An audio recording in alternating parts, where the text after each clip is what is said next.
was around 2019. I quit ski racing and went on a working holiday in Revelstoke in Canada. And that was when I really started kind of exploring more of the mountains and yeah, kind of fell in love with the discipline of freeride skiing. Probably because that season was 2019, I think. The first year I traveled and tried to compete on the qualifiers was 2020 when COVID kind of came about. So there was travel restrictions, and um, the first kind of couple seasons I was over and giving the qualifiers a shot. The seasons were getting cut short and events were getting cancelled and stuff like that. So I'd say that was a big hurdle.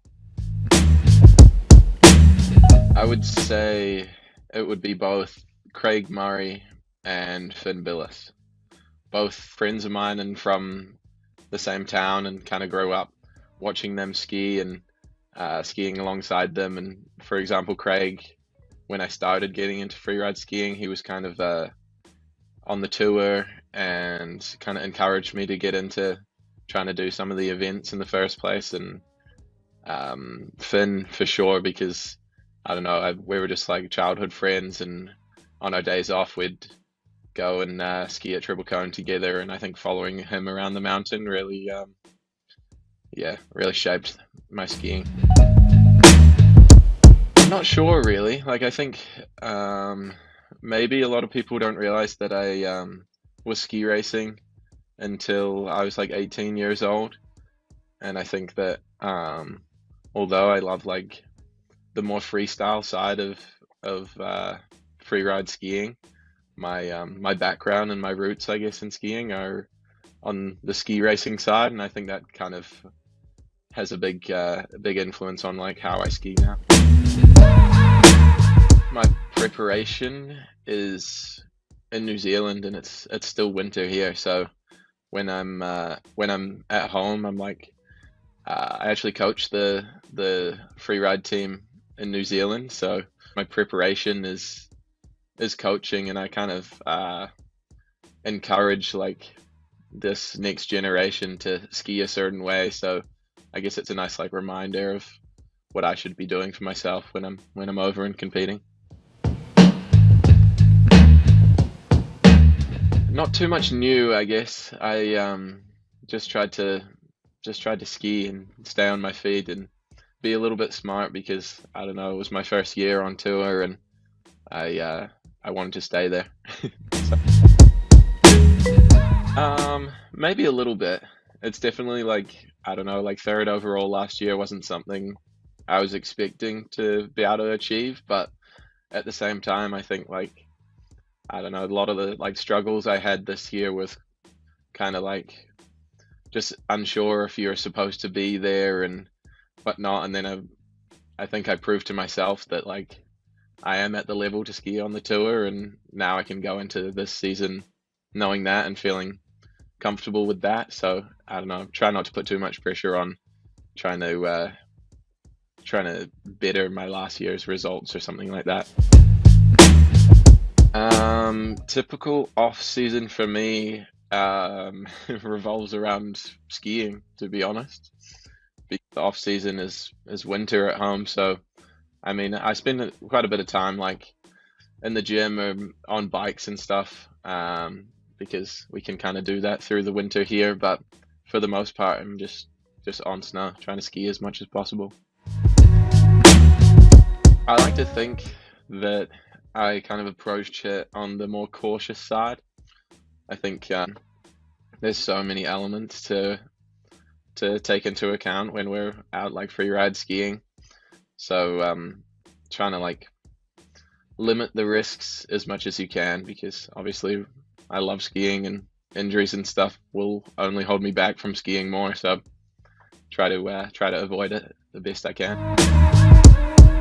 Yeah, yeah, I think it's really important to, especially at the start of the winter, like when everyone's kind of easing back into it, like take a little workshop and dust off your avalanche rescue skills and stuff like that. Make sure your equipment's all working properly.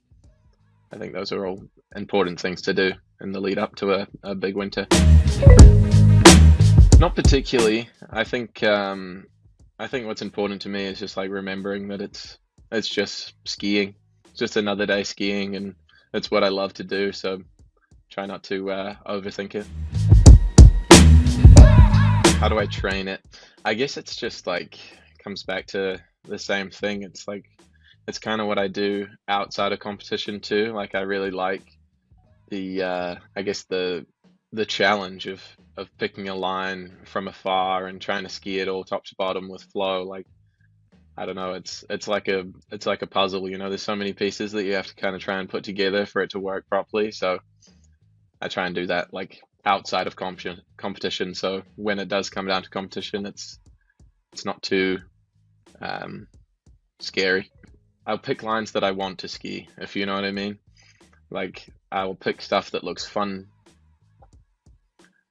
A few years ago, I definitely would have been like talking to other athletes at face checks and stuff like that would kind of throw me off in a way. Like I think that I have to do something more because they're going to do this and da da da like that. Whereas I feel like I've had more success just picking a line that I think looks fun and that I want to ski for myself, and then generally that works out better for me.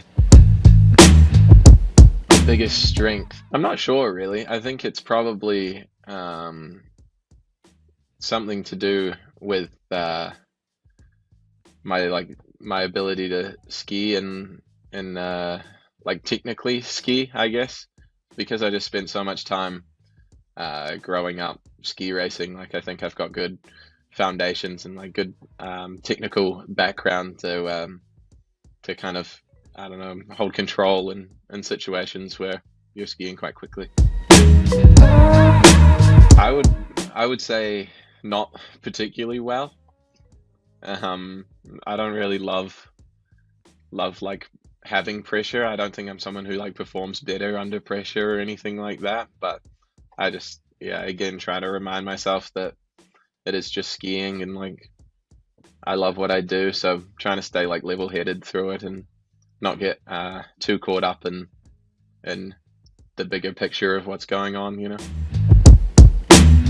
Yeah, I spend most of my time on the mountain, but it is nice, like in between my 2 winters of the year, I'll try and take some time off and spend some time with like family and friends and do activities that aren't related to skiing, you know, like I'll go bike with my friends and just hang out with family at home.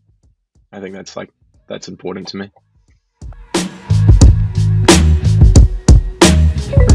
I would say, I mean, it's not particularly outside of freeride, but obviously climate change, like the New Zealand winters are seeing massive effects from it. So I think it's something I'm definitely passionate about because, yeah, it's affecting our industry in such a way that, like, I don't know, I want to keep skiing, especially around here at home, and I want to be able to teach my kids how to ski in New Zealand one day. So I think, yeah, it's something that needs to be addressed.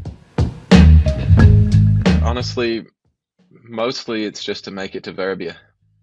I feel like it's a good place to, or it's a good goal to start with. Like for sure, I'd love to stand on the podium a few more times, but for the most part, like yeah, making it to Verbier is the most important.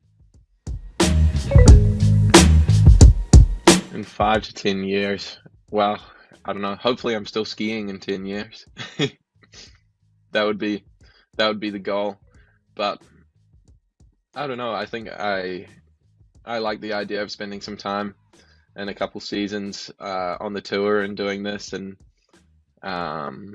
hopefully make some films along the way. And I don't know about the Olympics, and World Champs is an exciting thing that's going to be added, I think, next year. I don't know too much info about it yet, but it will be cool, I think, for us to have an event as like a single event as a World Championships. I think will be cool for the riders and things like that. But as far as goals and stuff go, I don't know. I just want to be involved.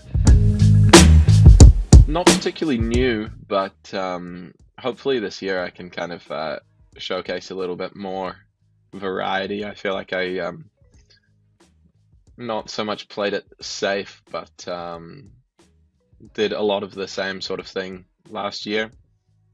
So hopefully can mix it up a little bit this year. I don't know. I think the sport's in a really cool place right now with combining like a traditional freeride skiing with a more freestyle sort of take. And I don't know. I think I want to see it keeping its true freeride style, but bringing these sort of like freestyle tricks and things, but into more what people would call a traditional freeride line. Proudest moment. Either winning Fieberbrunn earlier this year, or taking Rookie of the Year and third place overall was pretty cool. I would say it would have been being told just to stick with what I want to do, you know? Don't try and please the judges, don't try and do anything for anyone else, just do it for you. Well, as I mentioned slightly before, like we see massive effects of it in like the New Zealand winter, for example. Like some seasons I know we're barely getting enough snow to run the lifts, and like last year, for example, they had ski patrollers on the side of the groomed runs, like shoveling snow onto the dirt patches in the runs just to keep us skiing. So yeah, I think it's a hard thing to avoid, having these conversations. I think that it's just such a cool challenge and a cool sport because it is so raw, you know, it's so simple. At the end of the day, we just get dropped at the top of a mountain and we can do whatever we want as long as we get down. And I think it's just like, it's cool that it gives you that much freedom and that much like room to, I don't know, showcase whatever you want, you know, just so much like self-expression and creativity involved. Mostly the ski racing kind of is what influences, I guess, the way I ski nowadays, because I don't know, like I really like to be able to like kind of carve turns even when you're off piste and whatnot. I love that feeling, and I think that's kind of something that plays a big part in my skiing and my approach now, because I look for lines that I can do that. Just get out there and find yourself a little crew of friends who are keen to do a similar thing, and go mob around the mountains and yeah, help each other out. Go and tell them to jump off a cliff, and hopefully, or join like, I mean, there's so many awesome freeride clubs around the world now, which is super cool to see. So I mean, joining one of them is an epic start.